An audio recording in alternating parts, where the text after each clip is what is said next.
All right, the live stream has begun. Welcome, everyone. Welcome to my channel, Mr. Rakshit. My name is Rakshit. I'm a second year mechanical engineering student at Nottingham Trent University, and I'm with a very special guest and a very close friend of mine today, Tom. You want to Hi introduce yourself? everyone. So my name's Tom. I am as well a second year mechanical engineering student, and me and Rakshit are here today to answer any questions that you may have. Yep, anything related to accommodation, we're going to share our experience, maybe have a bit of discussion, and we'll take your questions. So, just to get the ball rolling, let us start off with the first question. All right, the live stream has begun. How do you decide where to live? Tom, do you want to start on that question? Yeah. So when I came to Nottingham, I found it very easy to find where to live. The university advertises its own accommodation really quite well. So I stayed in Nottingham Trent's own accommodation for 2 years now. Mm-hmm. I find it really good. Where I live cheap, it's about £109 a week, but it's not in the city, but you can get things like a bus pass included with your accommodation fees that last the whole duration of the year. So you can get perks like that. And then living in halls as well, especially at mine, there's like receptionists who are always on hand to like take parcels for you if you have any problems. There's maintenance. There's all this support like that. But as well, there's a bunch of private companies that advertise quite well on social medias like Student Roost and places like that. And their student accommodation as well, but private. So you still get the whole social aspect of living there. Yeah, it definitely is. Well, my experience was slightly different. I came from Singapore and I didn't really have I couldn't really check out a lot of those places in person. So I had to literally look up on Google. I remember looking up the route of number 4 on what point it stops at, and I was looking for accommodations near that bus route. Well, because of COVID, I really wanted to stay off campus so that I have the flexibility of moving around the city and I have my own space and freedom. So I decided to stay in a studio. But I think when you look for a student accommodation, look at just beyond being close to your campus. You even have, if you stay in a private accommodation, you definitely have a lot more options as you get to mingle with students from different courses or maybe a same course. You can meet someone from another year, really. Well, finding an accommodation for second year, maybe that's a whole nother story. Yeah, I mean, How, once you've done your first year, a lot of people do tend to sort of get something private with friends have made through the year, like whether it's like a house share, flat share, something like that. But you don't have to. There's accommodation available for second year students. I mean, I myself am sharing with a couple of like third year, fourth year, so you're not going to be the only person who stay in halls. But there's plenty of you see it a lot. There's like Unipol and a bunch of other private letting companies in the city that you'll see sort of just walking to campus on the bus, on trams. You'll see the adverts everywhere. So I would say it's really easy to find. it is. Well, as you said, yeah, I guess who you stay with is a really big thing when it comes to staying in a hall. Well, I've stayed in a studio too. Tom, do you have anything to share about that? Choosing the right group of friends to move in with. It's hard to say because obviously living with people is very different to being friends with them and just being on campus.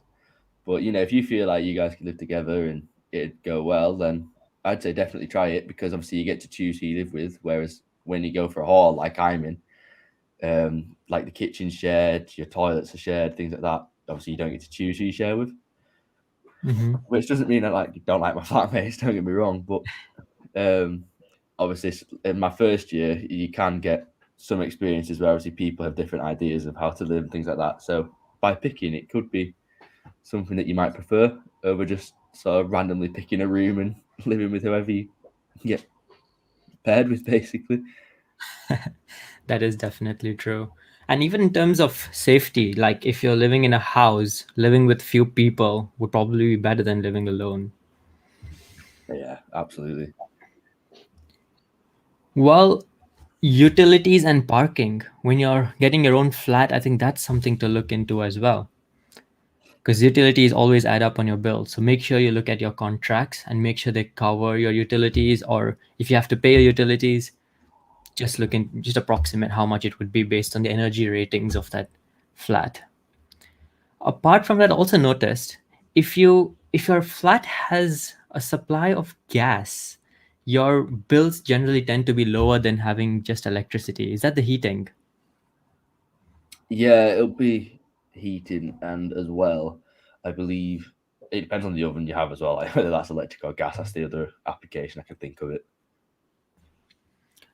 All right. The next is whether you want to stay private or at a uni accommodation.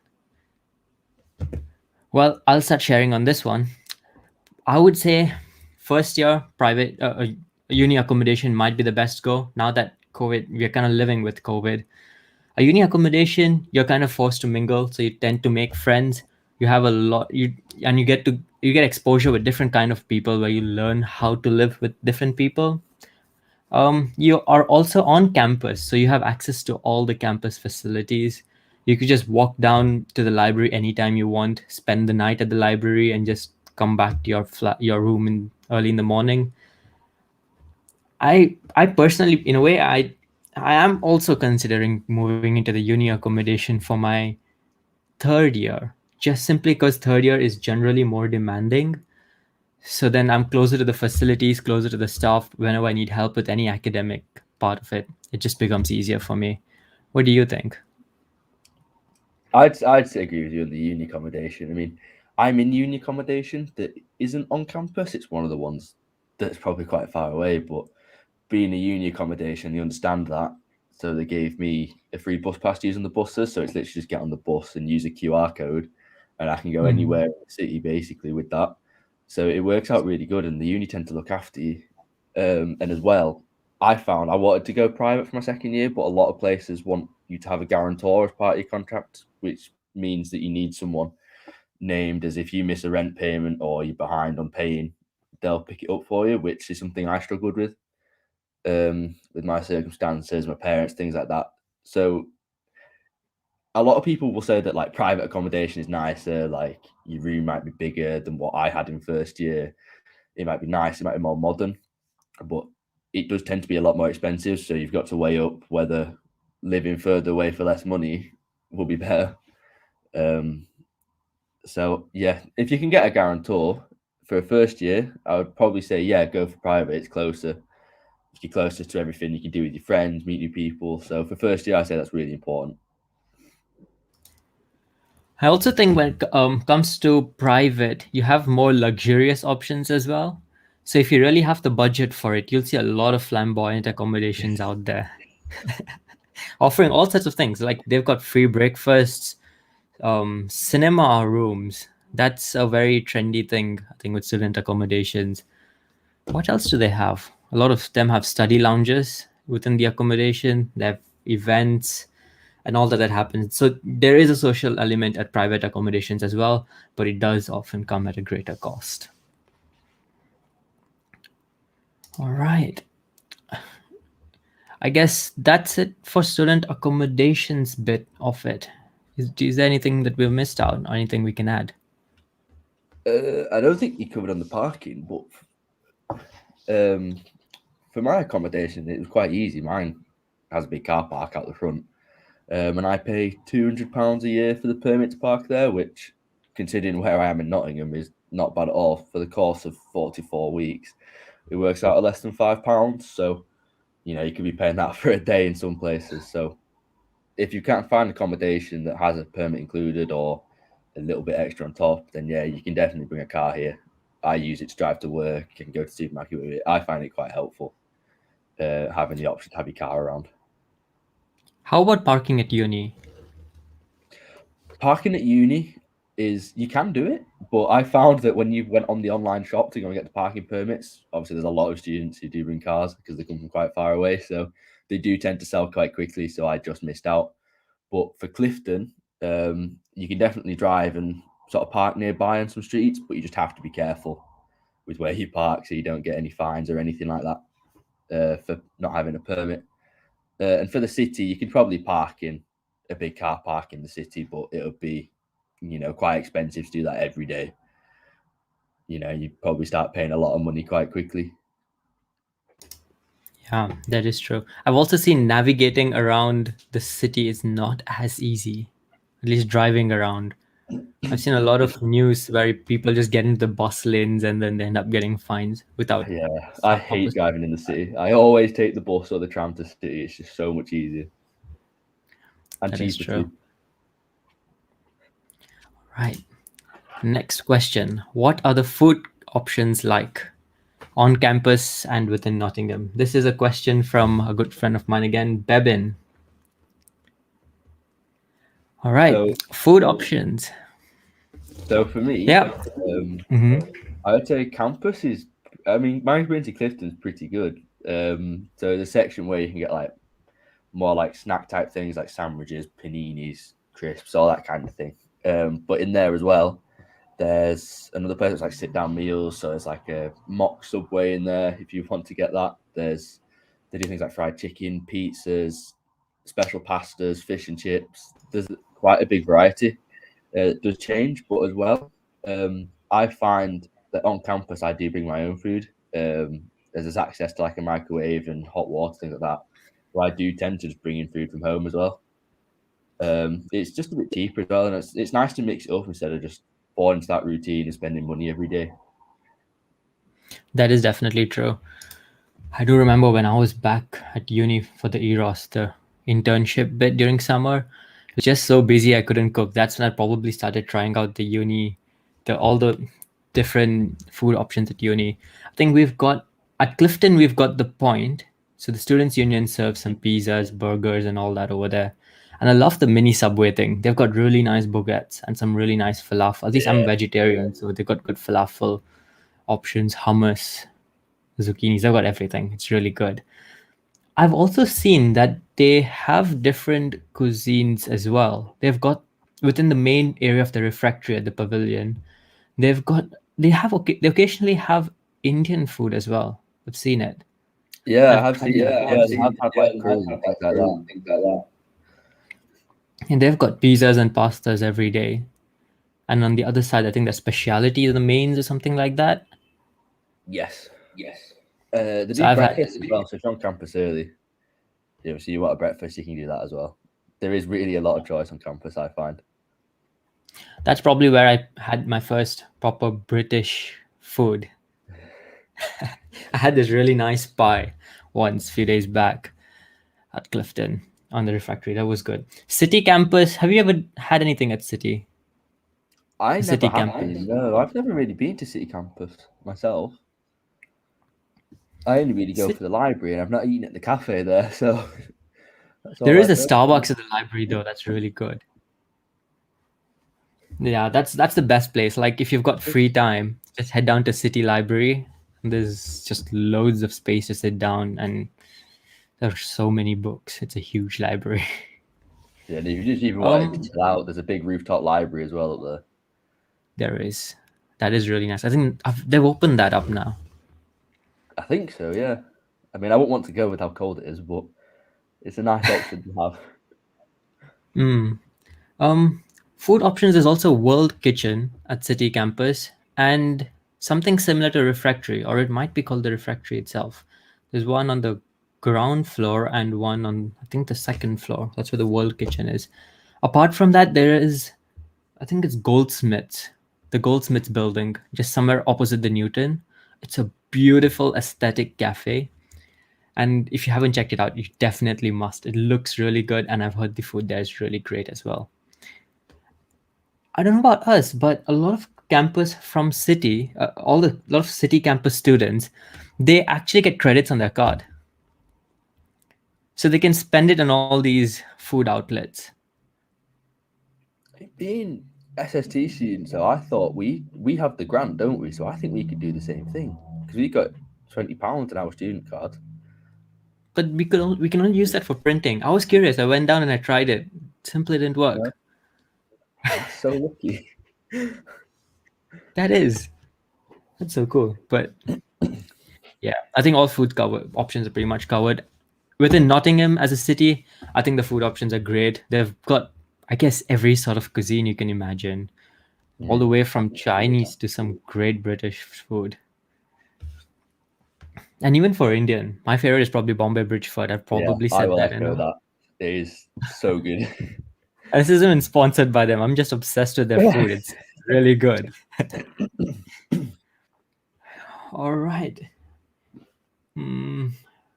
All right. I also have quite a few questions on finding part-time jobs in the UK while you're studying. I think I discovered this bit very late. I don't think I was doing anything until like December when I got last December when I got quite bored in the UK really when or once uni ended. I think first of all the easiest way would probably be Unitemps because I think it's quite straightforward and it's with the university so the payment terms everything is safe. You get your payment on time somewhere around the 20th of each month. Apart from that, do you want to share your experience, Tom? Yeah, I found it quite easy to come to Nottingham looking for part-time jobs. There's loads of websites like things like Indeed that advertise everything. It's quite a student city, I would say. So there are a lot of jobs that I would say are aimed at students. There's a big shopping centre in the city, so lots of shops want retail workers. There's lots of restaurants that want waiters. So when I came to Nottingham, I found it really easy to get a job, especially having a car because I found commuting out of the city opened a lot more options to me as well. You can work later. You don't have to worry about buses, trams, things like that. You can just access more. But with COVID and everything at the minute, like my job's been quite up and down working in restaurants. So I was looking for temporary work, and it's like Raksha said with uni temps, it's really good to like supplement, even if you want to do it as like a second job as well.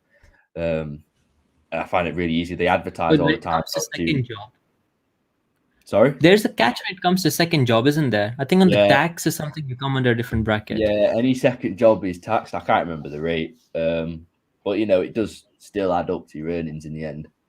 Um, But no, the uni do advertise a lot of things on Unitemp straight to you and things like that, and there's lots of opportunities.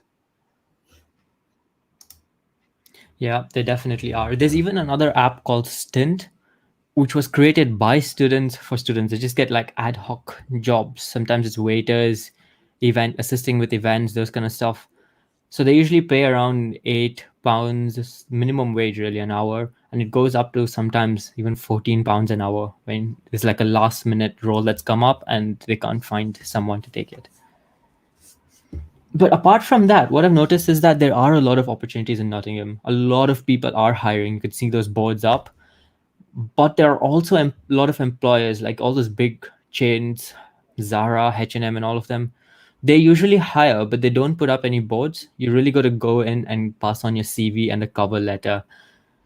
And the university has an employability team to help you with the CV and cover letter.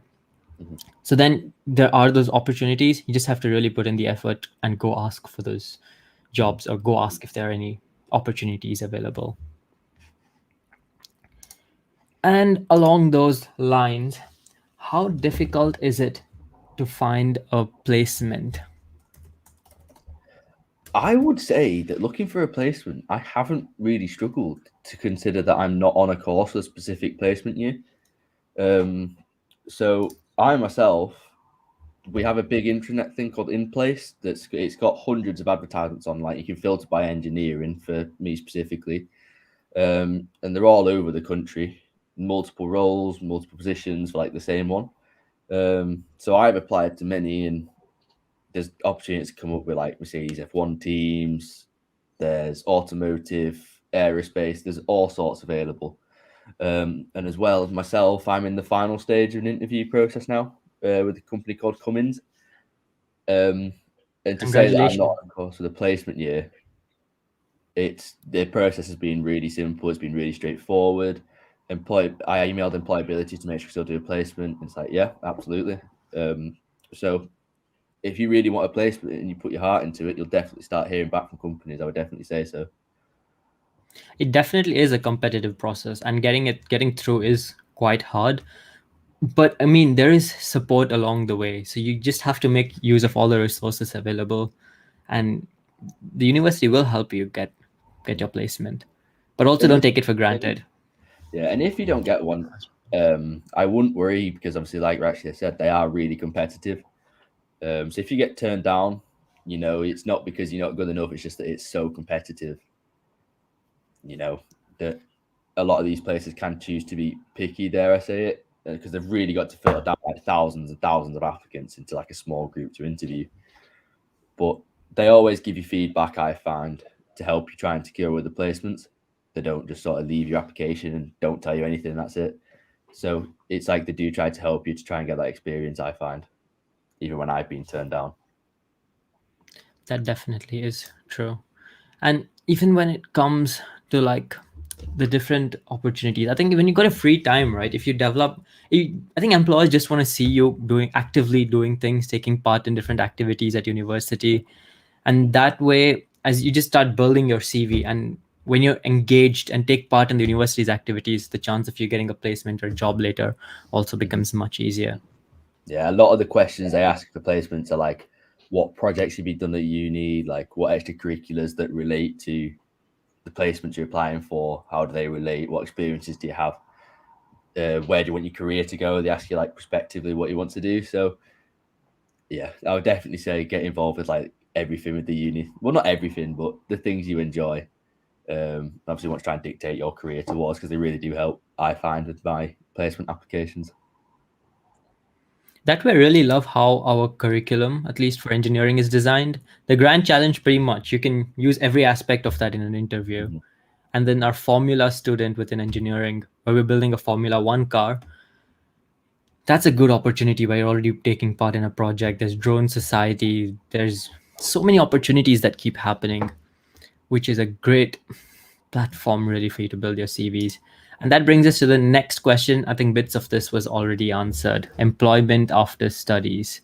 I think on this we should probably focus more on how the employability team helps us out and how you can get the different opportunities. Before we start on that, I just wanted to um, tell you more about like the formalities that are involved, at least for international students. The two pathways: you can either get a tier two visa after, which is more like a work visa. That does help you on the road to get a British permanent residency, the card, or the citizenship. And the other option is to get a post work visa, where you just get a visa to stay for 2 years after your studies. Or if you've done PhD, I think it's 3 years to find a job. So for tier two, the company has to sponsor you wherever whoever's employing you, and then it becomes a very competitive process. So you really need to get your CV, cover letters, all interview skills, everything on point when you go for those interviews, and take part in a lot of projects. Show active engagement. The employer has to justify why they want to hire you over other people to the government when they sponsor your tier 2 visa. So all those things need to be taken care of. Apart from that, yeah, what sort of opportunities do we have in the UK? I would say, obviously, engineering, particularly, I find is really good. There's a lot of places up and down the country in which, obviously, me and you can apply to. But for everything else, obviously, I can't really speak for. Um, but I do know that NTU, for its alumni after they graduate, does offer career support for up to 3 years when you leave. Um, so you will have help if you find that you're struggling or you kind of don't know what to do after your degree. I suppose getting in touch with those guys could obviously be really beneficial. Yeah, that definitely is true.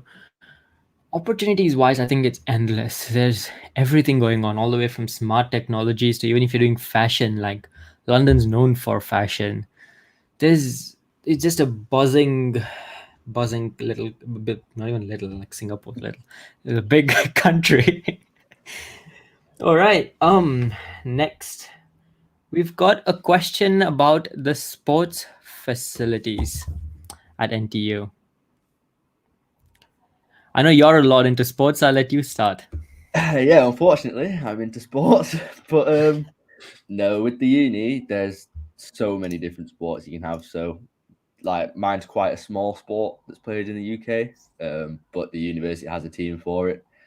There's things like lacrosse, hockey, water sports. There's literally so much you can get involved in terms of sports. And Clifton, especially, is quite the big sports campus. So when we're on campus, it's the big sports hall.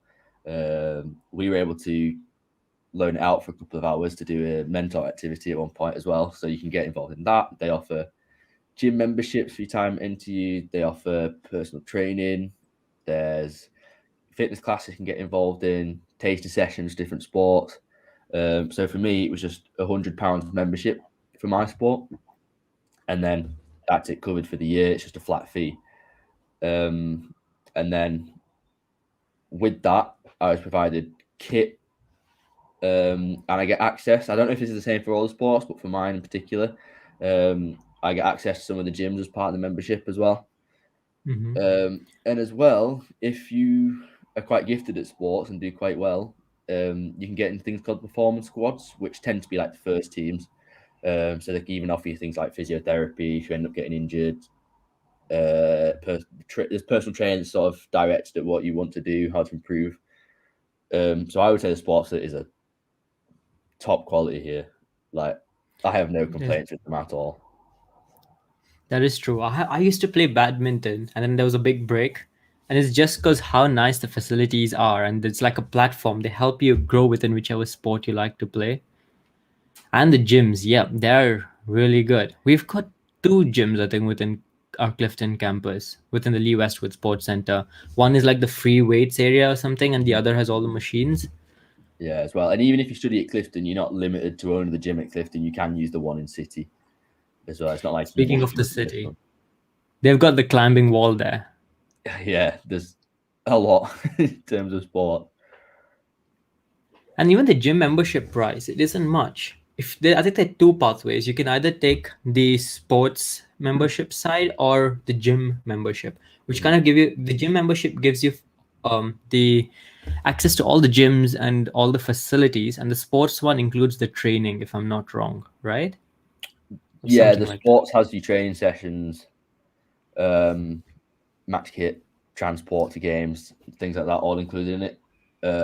But I think it's only a certain number that also get the gym membership with it. I think you've got to be sort of within a certain performance level to get it. But as well with the gym memberships, like if you're here for 3 years, you can either like pay it monthly if that's something you want to do. You can get a year's membership, or 3 years you can do as well. Obviously, the longer the membership, the better the price. So for like, I think it's £245, I think, for 3 years membership, and it's like That's £100 definitely for right. 1 year. So it does save you a lot of money, and it's a lot cheaper than a lot of the gyms, I would say, that aren't associated with the uni. Like Pure Gym, for example, is I think £25.99 a month. Yeah, But I I even think went and saw the Virgin gyms. They're also really expensive, over £30 or something a month, and that's I student think the price. uni gym is about half the price, if I'm not It is, and mistaken. considering the facilities, they're really good. And I think you can even use the swimming pool at uni off at a discounted rate I believe so. Yeah. on a per entry thing. So that is, I think, a really good shot. All right, we will go to the next question, which is student support at university. Well, it's important to know if you're moving into university, it's a completely different lifestyle. The way you're going to do things is different, especially if you're coming from a course like BTech or any polytechnic kind of courses. We have more structured teaching lessons, deadlines, everything that we need to meet. So you are going to see a change in lifestyle. And for some of you, you might be even coming from a different country. So you're going to be living all on your own, and you'll have to take care of your groceries, cleaning up, and all of that. And to support you with that change, the university actually has some really good student support services. Have you used any of them, Tom? I haven't What's your used any experience? myself. I would probably say my only experience of it is probably with my personal tutor. That's really probably as far as I've gone. Um, but there's also, you can get help. So there's mental health support. That's quite a big one. And from what I can gather, it's quite a good service here. There's financial support as well. So if you do struggle, anything like that, you can get in touch with those guys and they can help you out. And other than that, they've got academic support through, like, you're assigned, at least for me and you, actually cert mentors, which both of us Mm. actually are. So it's just someone who's like in second, third year of their course. It helps out freshers with any questions they might have, sort of assimilating into that university life. And then we're assigned a person tutor as well, who can kind of be like your first port of call if you need like any signposting, any sort of in-depth academic help. So it is advertised quite well if you need access to these supports. Like, you're not going to be spending hours Googling trying to find out what you can do. Yeah, we've even got health centers on campus. There's on the Hampton building, I think at City campus is the Student Health Services, and on Clifton campus, I believe it is next to It's between Lionel Robbins and the Pavilion. There's a Student Services Center where I believe you could probably just walk in. They've even got overnight prescription collection service. We have our own GP on campus, on both the campuses, in fact. And I found this very strange. Our library has its own teaching team. They help you Yeah, with maths, stats, your grammar, academic writing, referencing, a lot of those stuff. And even if you've never been to a library, which is probably very strange, I had never been to a library before I actually visited uni. Probably just my school library, which was just a room filled with a few books. The librarian there pretty much took me around, showed me how to find books, how to navigate around a library. There isn't really that reluctance to offer that help. They're very open. They know a lot of people come from a different lot of from people come from different backgrounds, so they're really there to help and support you. You even get that one-to-one support if you need to talk to someone. As you said, we've got the personal tutors. If you find that you want to talk to someone probably somewhere around your age or maybe a few years older than you, a course ahead of you, a year ahead of you from your course or a similar course, we've got the student mentors. So the student mentors are there where you can just talk to them casually, convey whatever concerns you have, and they're a point of contact to help. Academic side, we've got course reps. Course reps are students from your course who you can basically speak with. They'll bring up any course related matters up. You can speak with personal tutors or even your academic tutors, whoever you find if you're stuck anywhere. In addition to that, well, there's the new student services center on Clifton campus.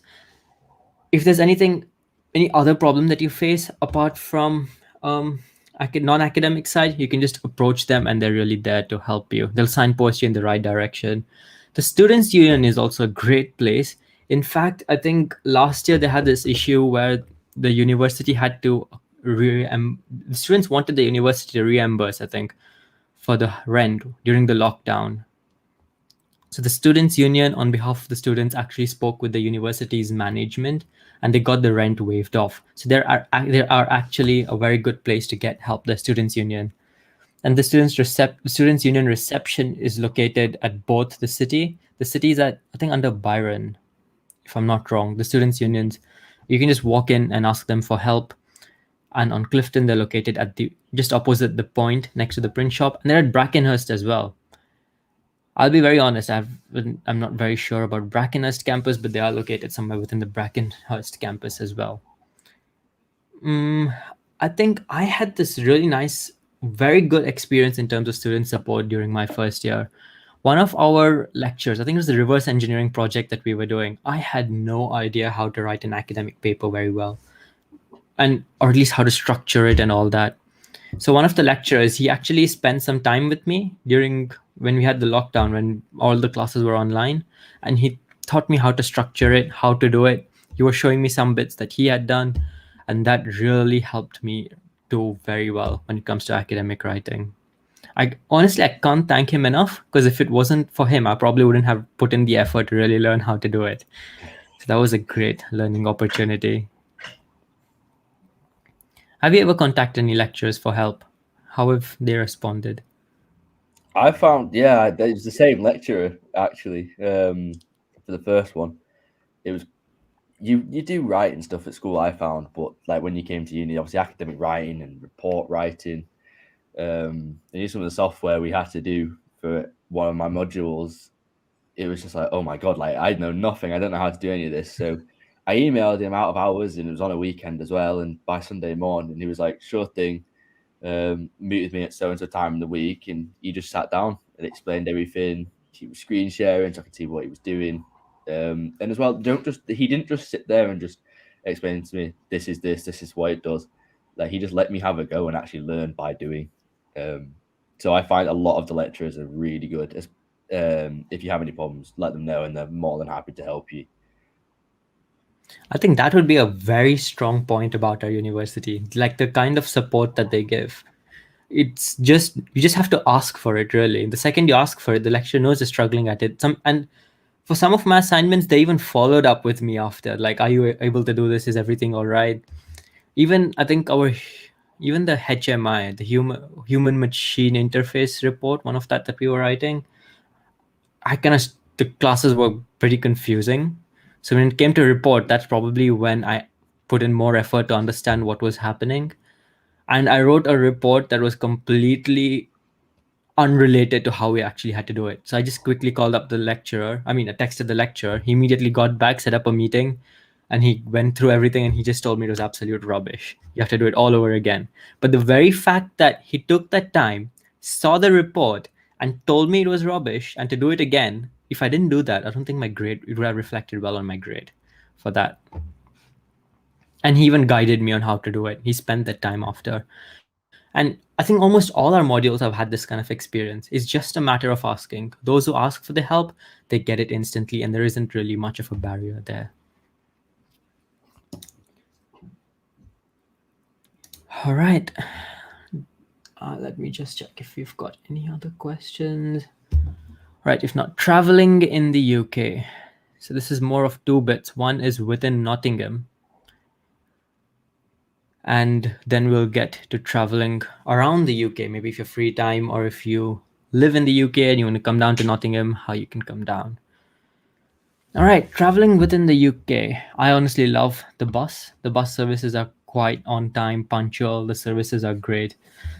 The prices are quite good as well. You get the daily pass.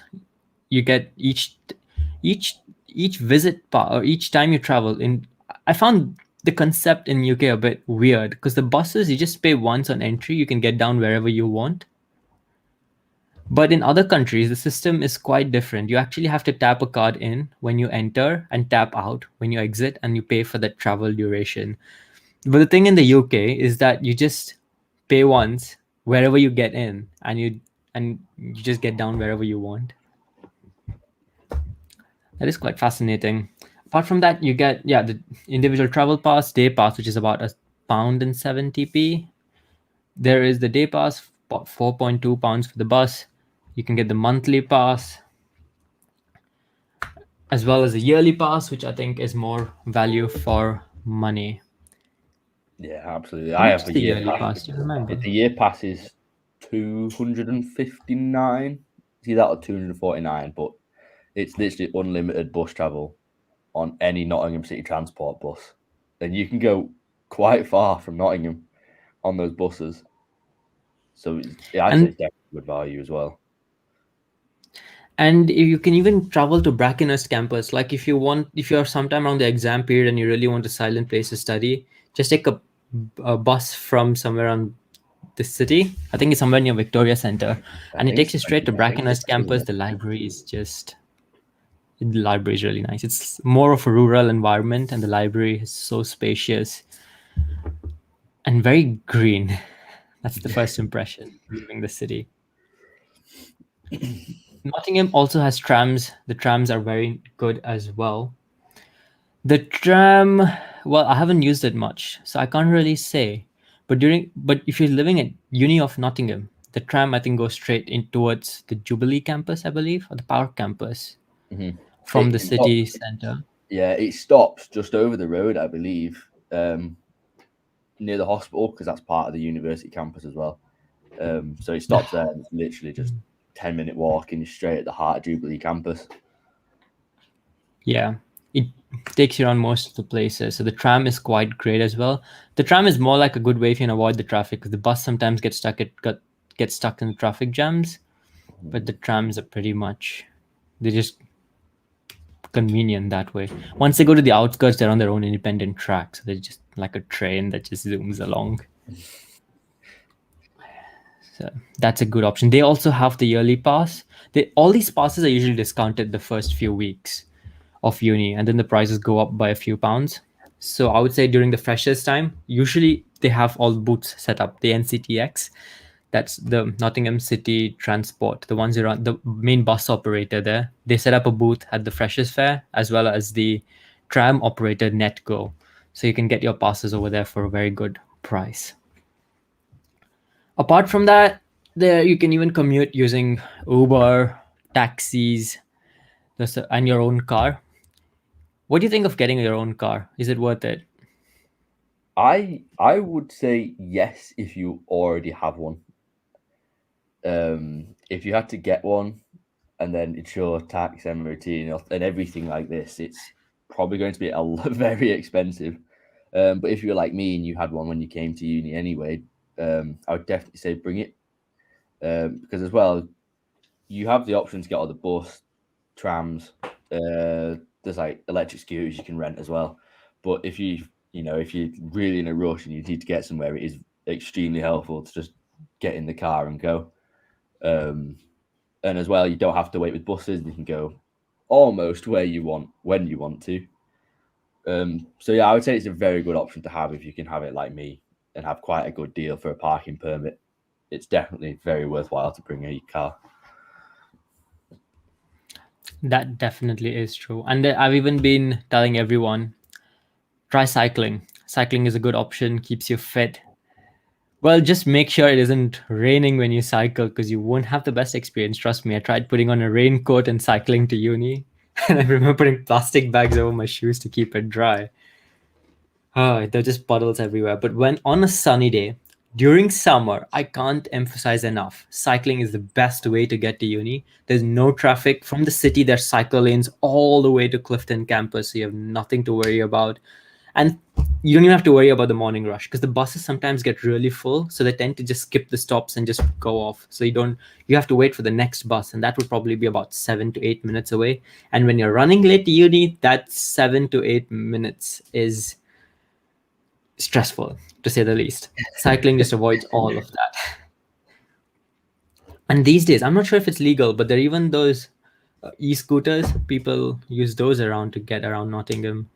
Mm-hmm. We've got the wind e-scooters, which is the government one, which I think is the legal way as well. And you can even buy your own e-scooter and ride it to uni using the same cycle route, which is off traffic anyway. You can even rent cycles there's that Nottingham City Council bikes, Mm-hmm. which is about I think £1 an hour or something like that to cycle to uni, which makes it very convenient. There's even a stopping point on our campus itself. The uni also gives bikes on hire, which makes it all the more convenient. All right, I think that's about it. We've covered most of the questions that people have been pressing me with. Is there anything else that you want to add on or anything you want to share about your experience that you think I've missed out? No, I wouldn't say so. I think we've pretty much covered everything within there, but yeah, I don't think there's anything I could add on really. Yeah, there has been quite a bit of stuff. I'm just dropping this small note in.